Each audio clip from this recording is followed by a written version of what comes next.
السلام علیکم۔ ناول بسمل ازکلم مہرالنساء شہمیر باب ہشتم وہ پل کہ جب قفس ٹوٹا۔ اہل جہاں میں ساتھ کہیں بیٹھے تھے کچھ یار کبھی، افسردہ بے بس دل گرفتہ پرنم لاچار، ہر ایک کے تھے دکھ کہیں، سب نے دیکھ رکھے تھے سکھ کبھی۔ میرے محفل نے پھر بات چھیڑی، گویا درد کی بیتی رات ادھیڑی، چمے گوئیاں ہوئی کہیں، بات ہوئی پھر بربادیاں کہیں، بیان ہوئی پھر بربادیاں کہیں۔ ہر ایک تھا قفس کے جالے میں، ملک الآفات تھا گویا سرہانے پہ۔ مجھ سے چھوٹے دوست سبھی، میں تھا آفت جبھی روٹھے تعلق سبھی۔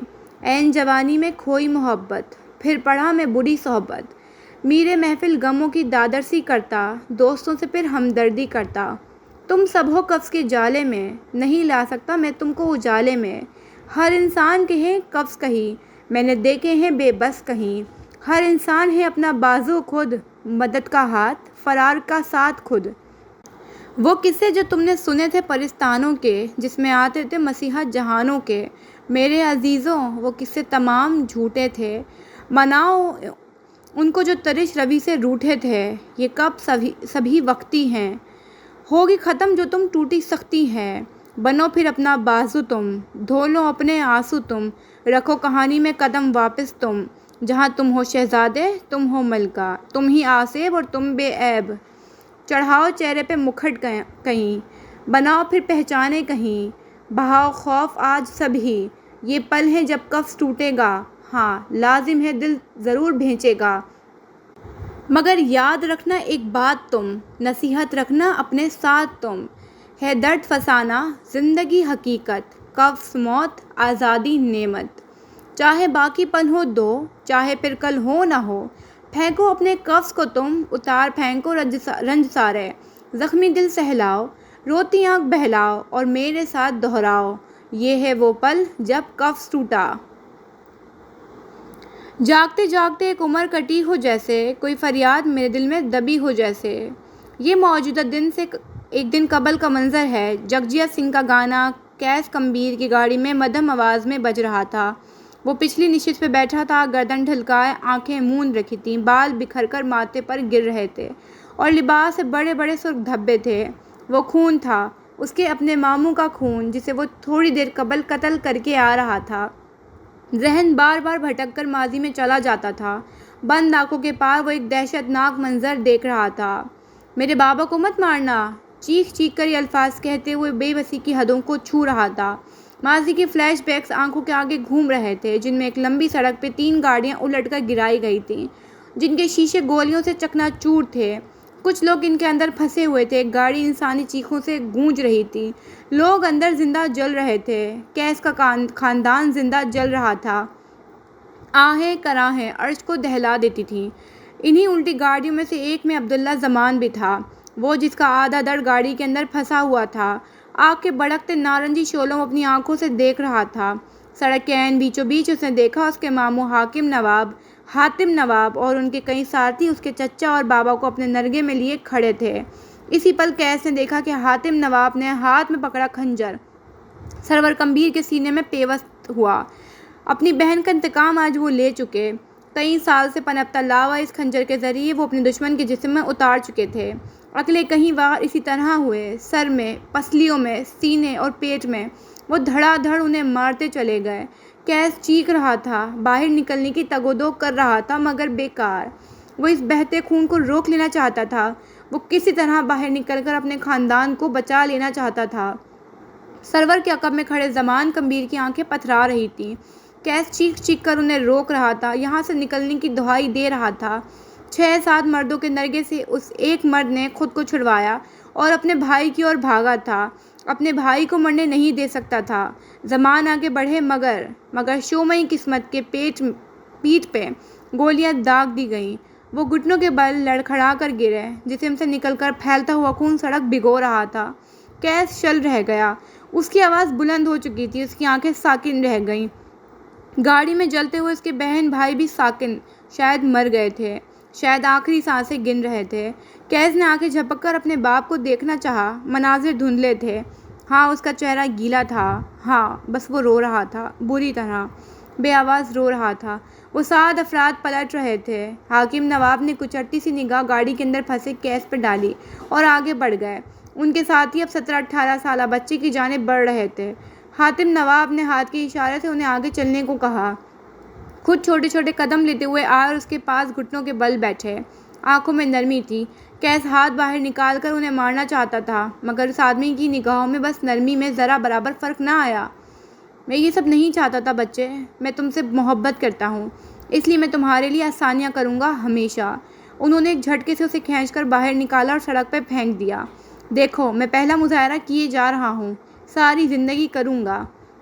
وہ اٹھے۔ کیس اب بھی ٹکٹکی باندھے اپنے باپ کو دیکھ رہا تھا۔ مجھ سے بدگمان نہ ہونا، آخری الفاظوں میں بے بسی تھی، اور پھر وہ چلے گئے تھے، مگر کیس کے لیے وقت مہربان کبھی نہ ہو سکا۔ حاتم نواب کا چہرہ اس کی آنکھوں میں بس گیا تھا۔ حالیہ وقت شام ڈھل کر رات میں تبدیل ہونے کو تھی۔ آسمان پہ ستارے ٹمٹما رہے تھے۔ شہر خاموشی کی روشنیاں ہر طرف پھیلی ہوئی تھیں، اور انہی روشنیوں کے سنگ سفر کرتے ہوئے اگر ہاسٹل کے لان کی طرف آؤ تو سنہری آنکھوں والی لڑکی کی سپاٹ تاثرات کے ساتھ بیٹھی دکھائی دے گی۔ اس کی آنکھیں کتاب پہ جمی تھیں، مگر ذہن میں مختلف خیالات امڈ رہے تھے۔ اس کے ساتھ بیٹھی شہزاد موبائل پہ کچھ نیا ڈیکور ڈیزائن بنا رہی تھی۔ دفعتاً اس کا موبائل بجنے لگا۔ زینیا نے بے دلی سے کال اٹینڈ کی، موبائل کان سے لگایا۔ بشر کی آواز اسے بھاری اور بوجھل لگی۔ حاتم چچا کا قتل ہو گیا ہے زینی۔ الفاظ تھے کہ کیا؟ زینیا نے بے اختیار دل پہ ہاتھ رکھا۔ قتل اسلام آباد میں ہوا ہے۔ افروزہ میڈم سے میری بات کرواؤ۔ ابا اور حاتم چچا کی بیوی کے ساتھ تم بھی گاؤں آ جاؤ۔ وہ رو نہیں رہا تھا، نہ زینیا رو سکی، لیکن ان دونوں کے دل کو جیسے کسی نے چیر دیا ہو۔ قتل کس نے کیا؟ وہ نہیں جانتی تھی اس نے یہ الفاظ کس دقت سے ادا کیے تھے۔ کیا مجھے بتانے کی ضرورت ہے؟ کیا تمہیں وجدان نہیں ملا؟ نہ جانے کیوں مگر وہ تلخ ہوا۔ زینیا کے دل کو دھکا سا لگا۔ اس کا فون والا ہاتھ بے دھم ہو کر گرا۔ بشر کال کاٹ چکا تھا، اس کی آنکھوں کے گوشے بھیگنے لگے۔ یہ تم نے کیا کر دیا عبداللہ؟ یہ تم نے کیا کیا؟ تم اپنے ساتھ اتنے ظالم کیوں بن گئے ہو؟ تم ہمارے ساتھ اتنے ظالم کیوں ہو؟ اس کی آنکھوں سے آنسو نکلے۔ اسے چچا یاد آئے۔ جب ابا جھڑک دیتے تھے تب چچا انہیں پیار دیتے تھے۔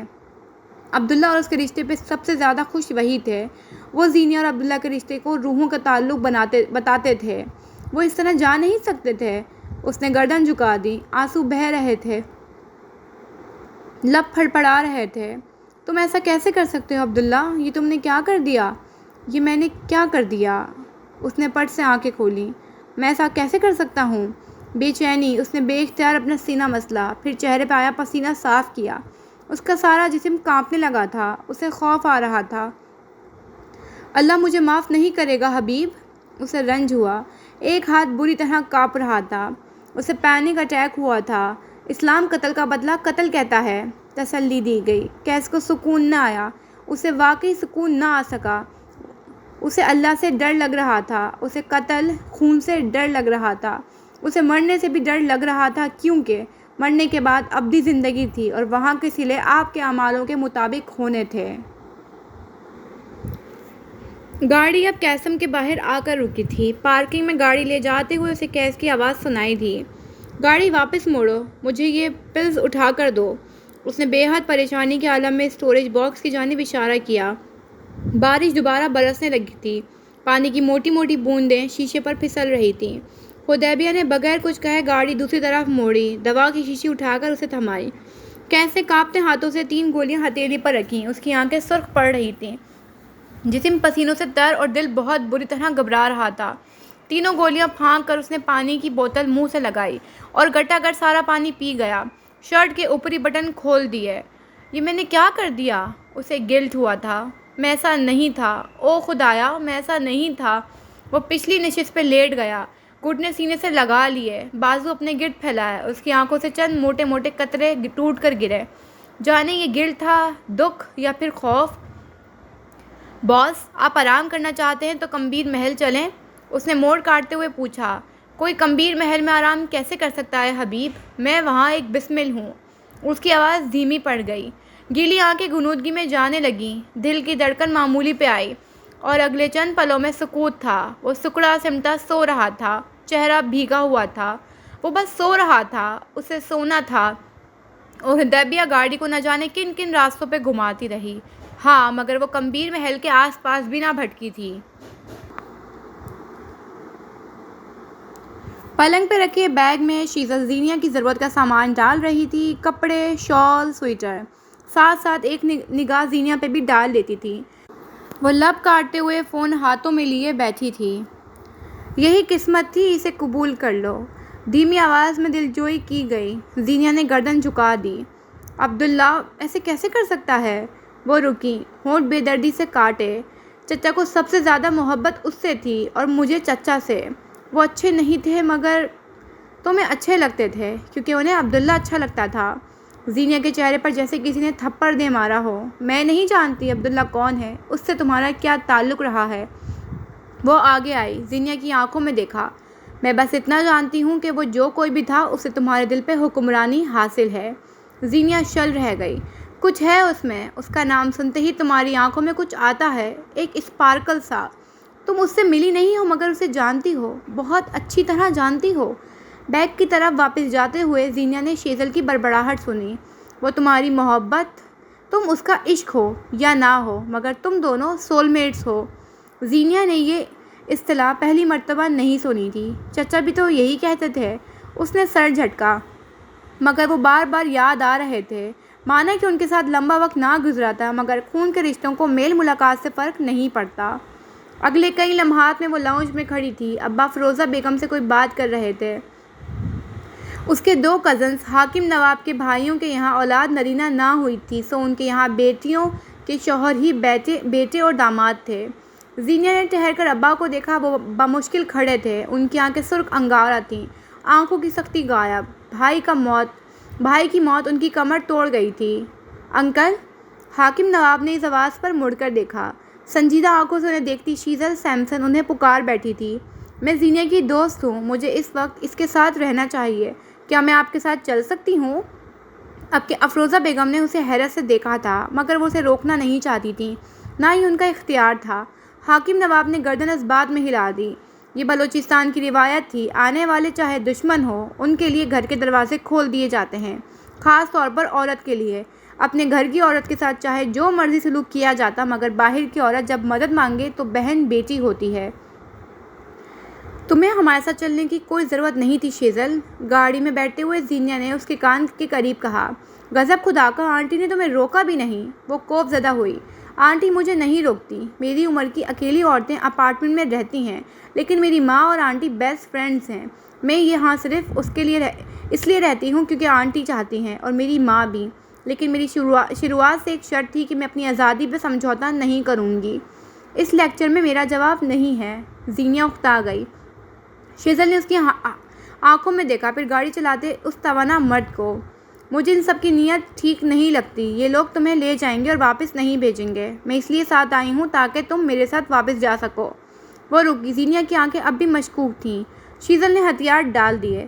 ہاں ٹھیک ہے، میں اس وقت بہت بری ساؤنڈ کروں گی لیکن میں اپنے انٹیریئر ڈیزائننگ کو ایک علاقائی ٹچ دینا چاہتی ہوں اور اس کے لیے 3 گاؤں گھوم چکی ہوں، اب بلوچستان رہتا ہے۔ اس نے بات کہی اور پھر بغیر اس کی سنے حاکم نواب کو پکار لیا۔ انکل مجھے نہیں لگتا یہ صحیح وقت ہے مگر کیا پولیس نے کوئی ہنگامہ نہیں کیا باڈی واپس لے جانے پہ؟ حاکم نواب نے گہری سانس لی، سر کو سیٹ کی پشت سے ٹکا دیا۔ ابا کمزور پڑے تھے۔ زینیا کے دل کو دھکا سا لگا۔ قتل کل شام ہوا، پولیس نے کارروائی کر لی ہے، علاقائی دشمنی کا نام دے کر قاتل کو ڈھونڈنے کی ناکام کوشش کریں گے، پوسٹ مارٹم وغیرہ میں بھی بہت وقت لگا ہے۔ آج صبح باڈی گاؤں پہنچ گئی تھی۔ وہ بمشکل جواب دے رہے تھے۔ کیا ہمارے جانے تک میت وہیں ہوگی؟ وہ نہ جانے کیوں اتنے سوال کر رہی تھی۔ دفنا دیا گیا ہے، رکھنے والی حالت نہیں تھی۔ وہ رکے، آنکھوں میں آئی نمی کو دھکیلا۔ اللہ عبداللہ کو غارت کرے۔ آخری الفاظ بڑبڑاہٹ کی صورت تھے۔ زینیا نے مٹھیاں بھینچ لی۔ تکلیف تھی۔ قتل کل ہوا ہے اور آپ لوگوں نے زینیا کو نہیں بتایا؟ یہاں حاکم نواب خاموش ہو گئے تھے۔ زینیا کا دل زور سے دھڑکا۔ اسے لگا اب ابا کہہ دیں گے کہ زینیا کی اوقات نہیں کہ اسے بتایا جائے، یا پھر کوئی اور سخت لفظ، مگر وہ کافی دیر بعد کچھ بے حد مختلف بولے۔ زینیا اپنے چچا کے بہت قریب تھی، میں پورے 2 دن اسے اذیت نہیں دینا چاہتا تھا۔ یہ الفاظ امر ہو گئے تھے۔ اسلام آباد کی ساکن فضاؤں نے سانس لینا چھوڑ دیا۔ زینیہ حاکم نے اپنی پوری زندگی اس سے زیادہ خوبصورت الفاظ نہیں سنے تھے۔ 3 روز بعد حویلی کی فضا سوگواریت میں ڈوبی تھی۔ عقبی حصے میں مردوں کے لیے شامیانے لگے تھے اور حویلی کے اندر بڑے سے ہال میں عورتوں کا آنا جانا لگا رہتا تھا۔ زینیہ نے ان 3 دنوں میں بس ایک کونے بیٹھی آتی جاتی روتی پرسدتی عورتوں کو دیکھتی رہی تھی۔ وہ ان عورتوں کے سامنے نہیں روئی تھی، وہ کمرے میں جا کر روئی تھی۔ دادی، اماں، دادا، بشر اور اس کے باقی چچا، ہر ایک اسے خاموشی سے دیکھتا تھا۔ عبداللہ سے سب سے گہرا تعلق اسی کا رہا تھا۔ شام ڈھلے وہ کونج کے ساتھ حویلی کے پچھلے باغ کی طرف چلی آئی۔ اسے راستہ معلوم تھا، اس کے قدم جیسے عادی تھے۔ یہاں عورتوں کو آنے جانے کی اجازت نہیں تھی، مگر ایک حد تھی۔ آم کے درخت کے نیچے تنے سے ٹیک لگائے وہ نیچے بیٹھی تھی۔ وہ جب چھوٹی تھی تب یہاں آیا کرتی تھی۔ نرم گھاس اور درختوں کی چھاؤں میں اسے سکون سا ملا۔ اسی پل اس نے نظریں موڑ کر دیکھا تو ایک طرف بیٹھی کونج لا تعلق سی تھی۔ زینیہ نے اسے دیکھ کر مسکرانے کی کوشش کی۔ کونج نہیں مسکرائی۔ کیا تم بھی باقی سب کی طرح مجھے قصوروار سمجھتی ہو؟ تمہارا کوئی قصور نہیں۔ ہر انسان اپنے اعمال کا ذمہ دار خود ہوتا ہے۔ بڑی بڑی باتیں کرنے لگی ہو، کس سے سیکھ رہی ہو؟ اس نے چہرہ گھٹنوں پر گرایا اور رخ موڑ کر اسے دیکھنے لگی۔ زہگم نے کہا تھا۔